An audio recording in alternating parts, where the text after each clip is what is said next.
Crime and Punishment by Fyodor Dostoyevsky. Translator's Preface. A few words about Dostoyevsky himself may help the English reader to understand his work. Dostoyevsky was the son of a doctor. His parents were very hard-working and deeply religious people, but so poor that they lived with their 5 children in only 2 rooms. The father and mother spent their evenings in reading aloud to their children, generally from books of a serious character. Though always sickly and delicate, Dostoyevsky came out third in the final examination of the Petersburg School of Engineering. There, he had already begun his first work, Poor Folk. This story was published by the poet Nekrasov in his review and was received with acclamations.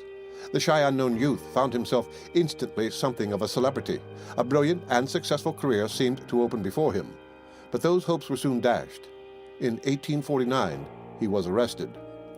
Though neither by temperament nor conviction a revolutionist, Dostoyevsky was one of a little group of young men who met together to read Fyodor and Proudhon.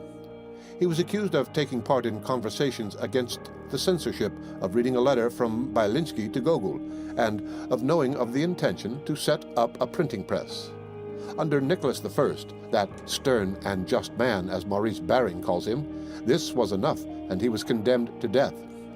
After 8 months' imprisonment, he was, with 21 others, taken out to Semyonovsky Square to be shot. Writing to his brother Mikhail, Dostoyevsky says, "They snapped words over our heads, and they made us put on the white shirts worn by persons condemned to death. Thereupon, we were bound in threes to stakes to suffer execution. Being the third in the row, I concluded I had only a few minutes of life before me.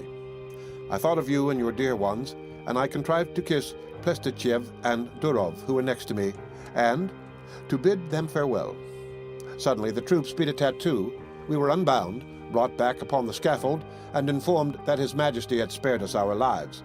The sentence was commuted to hard labor. One of the prisoners, Grigoriev, went mad as soon as he was untied and never regained his sanity." The intense suffering of this experience left a lasting stamp on Dostoyevsky's mind. Though his religious temper led him in the end to accept every suffering with resignation and to regard it as a blessing in his own case, he constantly recurs to the subject in his writings. He describes the awful agony of the condemned man and insists on the cruelty of inflicting such torture.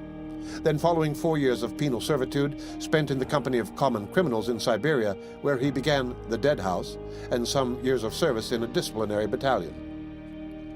He had shown signs of some obscure nervous disease before his arrest, and this now developed into violent attacks of epilepsy, from which he suffered for the rest of his life. The fits occurred 3 or 4 times a year and were more frequent in periods of great strain. In 1859, he was allowed to return to Russia. He started a journal, Vremya, which was forbidden by the censorship through a misunderstanding. In 1864, he lost his first wife and his brother Mikhail. He was in terrible poverty, yet he took upon himself the payment of his brother's debts.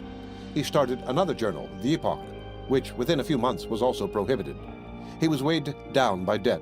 His brother's family was dependent on him. He was forced to write at heartbreaking speed and is said never to have corrected his work. The later years of his life were much softened by the tenderness and devotion of his second wife. In June 1880, he made his famous speech at the unveiling of the monument to Pushkin in Moscow, and he was received with extraordinary demonstrations of love and honor. A few months later, Dostoyevsky died. He was followed to the grave by a vast multitude of mourners who gave the hapless man the funeral of a king. He is still probably the most widely read writer in Russia.